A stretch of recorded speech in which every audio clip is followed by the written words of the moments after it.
இயேசு கூட்டத்தினரை அவ்விடத்திலிருந்து அனுப்பி கொண்டிருந்தார். அப்பொழுது சீடரையும் உடனே படகேறி தமக்கு முன் அக்கறைக்கு செல்லுமாறு அவர் கட்டாயப்படுத்தினார். மக்களை அனுப்பிவிட்டு அவர் தனியே இறைவனிடம் வேண்டுவதற்காக ஒரு மலையின் மேல் ஏறினார். பொழுது சாய்ந்த பிறகும் அங்கே அவர் தனியே இருந்தார். அதற்குள் படகு கரையிலிருந்து நெடுந்தொலை சென்று விட்டது. மேலும் எதிர்காற்று அடித்துக் கொண்டிருந்ததால் அலைகளால் படகு அலைக்கழிக்கப்பட்டது. இரவின் 4ஆம் காவல் வேளையில் இயேசு அவர்களை நோக்கி கடல் மீது நடந்து வந்தார். அவர் கடல் மீது நடப்பதை கண்ட சீடர் கலங்கி, ஐயோ பேய் என அச்சத்தினால் அலறினர். உடனே இயேசு அவர்களிடம் பேசினார். துணிவோடிருங்கள், நான் தான், அஞ்சாதீர்கள் என்றார்.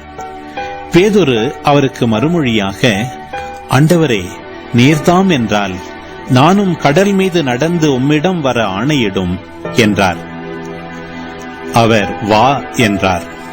பேதுருவும் படகிலிருந்து இறங்கி இயேசுவை நோக்கி கடல் மீது நடந்து சென்றார். அப்பொழுது பெருங்காற்று வீசியதை கண்டு அஞ்சி அவர் மூழ்கும் போது, ஆண்டவரே, என்னை காப்பாற்றும் என்று கத்தினார்.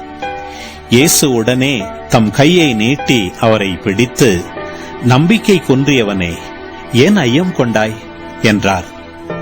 அவர்கள் படகில் ஏறியதும் காற்று அடங்கியது. படகில் இருந்தோர் இயேசுவை பணிந்து, உண்மையாகவே நீர் இறைமகன் என்றனர். அவர்கள் மறுகரைக்கு சென்று கெனசரேத்து பகுதியை அடைந்தார்கள். இயேசுவை யார் என்று அறிந்துணர்ந்த அவ்விடத்து மக்கள் சுற்றுப்புறம் எங்கும் ஆள் அனுப்பி எல்லா நோயாளர்களையும் அவரிடம் கொண்டு வந்தனர். அவரது மேலுடையின் ஓரத்தையாவது அவர்கள் தொட அனுமதிக்குமாறு அவரை வேண்டினர். தொட்டவர் யாவரும் நலமடைந்தனர்.